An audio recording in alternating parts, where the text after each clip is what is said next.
Hi YouTube, it's Beck here from Curated. It's been a little while and I apologize for that. I guess it's just life and I've been really unwell actually. I've had the flu, which I caught from my nephew in Melbourne, and I can't show my face because I literally have a red eyeball from coughing so hard I've broken blood vessels in my eye. So we're having a little video like looking down. But I am not somebody that can do work under a video like this because I generally stitch with my stuff in front of me. Maybe I could wear something on my chest and show it that way. I don't know. Anyway, I wanted to talk today about my vintage, it's not my vintage.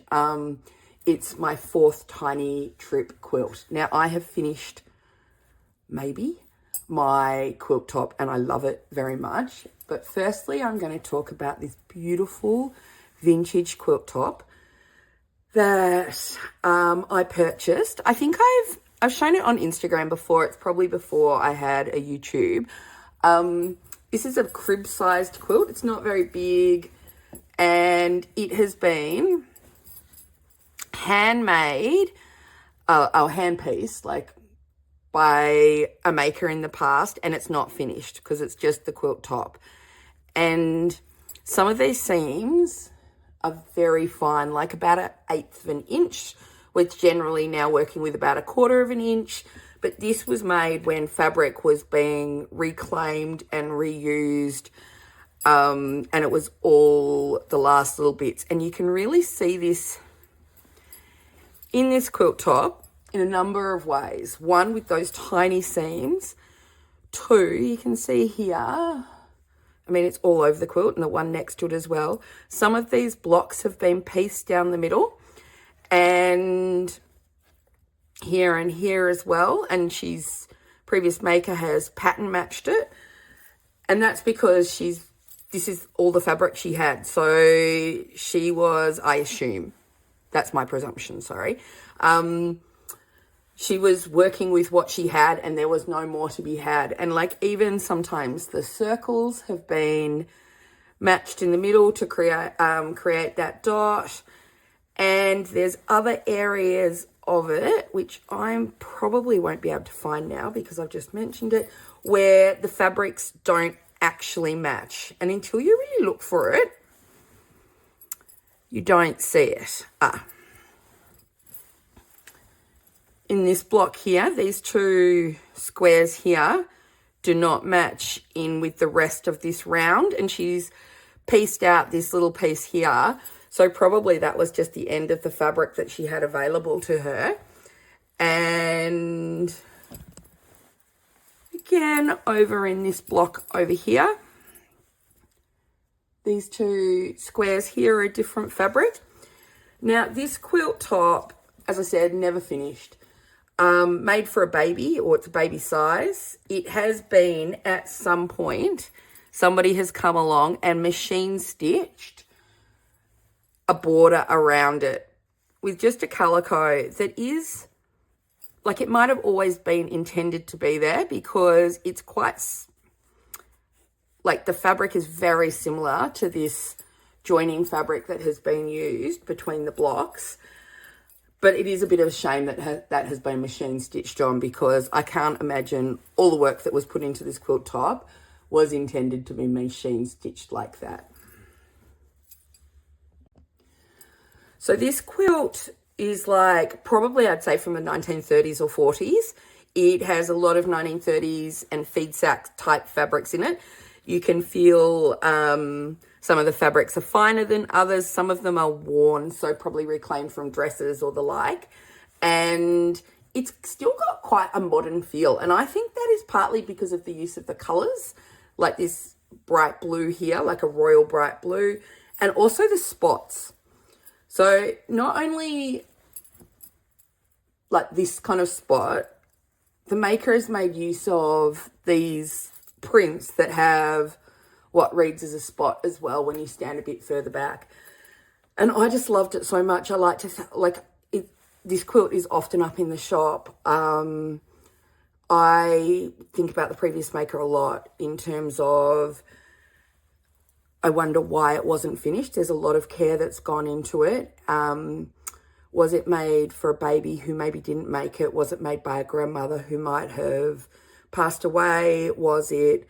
Lucy said to me that when I was talking about it to her once, that maybe it was made by somebody that had twins and then they just had no time to finish it. I'm not sure, but in any event, I am still thinking about this maker and the way that she has stitched this beautiful quilt top, and it's inspired me to make my own quilt, which I called my Forth Tiny Trip Quilt. And the reason I called it that was because I started it in the township of Forth in Tasmania when I was staying with my friend Vicky.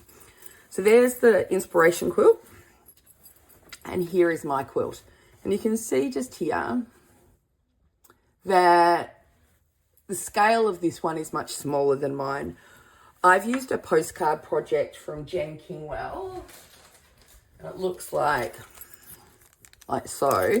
So it's just like basically a postcard project. There's a postcard and a template, and I used the template to trace and then to cut all of the fabrics that I've used. I've got a really scrappy palette, and because of that quilt that I adore, because I still adore it, I chose to put a spot in each of my blocks. So sometimes they're really obvious spots, like this red one here or the reverse in blue, and I've fussy cut them all so that they're, you know, in the center of the fabrics, or, you know, a fabric like so. I've fussy cut this type of fabric. You don't need to fussy cut. But I have done a lot of fussy cutting in this quilt, and sometimes the spots are a lot more subtle. So like this block here, this orange and green one here, the spots are this low volume with a little yellow pin dot on it. So there's a variety of spots that are used, or sizes, medium spots, and always fussy cut. So even when they're like so, I fussy cut them so that they look even. And then, like that vintage maker, I love the vintage feel of it. Well, the actual vintage quality of it, I guess. So I have at times swapped out a similar fabric. In this case, this was a fabric that Vicky gifted me, and there was only a little bit of it. So I used like the same tone of green to form two of the squares. But I've done that sometimes where I needed to, sometimes by choice. It happens that there's one right next to it where I've just put in a simple plain pink instead of this pink floral. And my quilt top has, you know, lots of bright fabrics, but also lots of low volume in here. Like I've joined all my squares, all my blocks, sorry, are joined by this tiny starry print from Ruby Star Society, which is it's come out in 2024, so relatively recent. And, you know, like, I've used low volumes here and just all over. So I've used lots of 30s inspired prints. I've used some actual vintage fabrics, like this fabric actually, that's the same fabric. It's just fussy cut differently. It's a vintage one, and there's more bits of vintage in here because it was being hand pieced. It let me do things like use seersucker fabric, because it's really easy to manipulate your corners when you're hand piecing to get them kind of right, because seersucker's got like a little bit of a stretch in it. It's not a traditional quilting fabric, but I like to mix all the fabrics into my quilts. And then the rest of the fabrics were either ones that Vicky gathered for me when I was staying with her, from my own stash, or from my store. And I have put together bundles like this in the store previously to help people make those. And we do stock that postcard project. I think it's out of stock at the moment, but I've ordered more. I'm going to show you the back of my work so you can see how I've hand-pieced mine. So you can absolutely press your corners. This is the back of my work. You can see here, probably on that darker fabric, my stitching line. I always back stitch every time I pull my needle out of my fabric. I back stitch to kind of create some, well, to hold the tension nice and tightly. But you can see on the light fabric here, the pencil line where I've just traced around that template, and you stitch on that traced line and cut on the outer line. So with this postcard project that's from Jen Kingwell, she's just got a dot in each corner. So you dot those and then rule it, and that's 1/4 of an inch in, and that's the line you sew along, and then you cut along the outside of the shape.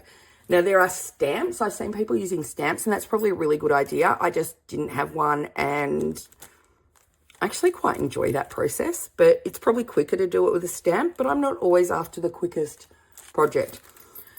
Now, you could absolutely press your corners so that they're all outwards. So that they rotate out from the center. I'm not sure how to explain that clearer. Sorry. My words are eluding me. But I will probably just press. See, I think it's been pressed from the front, not the back. So it needs to be just neatened up a little bit. It will be, I would say this is going to be machine quilted, which is a little bit unusual for me. I generally hand quilt, but I don't really want to cross hatch on it. And I think I might just get it machine quilted. Now, I am also toying with, hold on while I grab the fabric. Sorry, I am toying with finishing my quilt top with a border of the starry fabric so that these points are maintained and it kind of replicates that vintage quilt that inspired mine. I will not attach it with a machine stitch. What I would do there is I would fold under and needle turn applique it, or applique it on. I might press it under and then just applique it on, so that's not folded very neatly. But to get that same look, and the border would only be about so big because of the scale of the quilt. I think that would look best. So I have enough fabric to do that. And I'm just considering what I want to do. Probably it's not going to happen until after I've moved from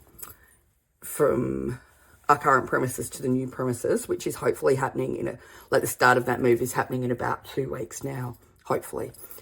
So that's my Forth Tiny Trip Quilt. I'm really impressed with the quilt top, and actually I might ask my son if he will come and hold it for me and take a video for you.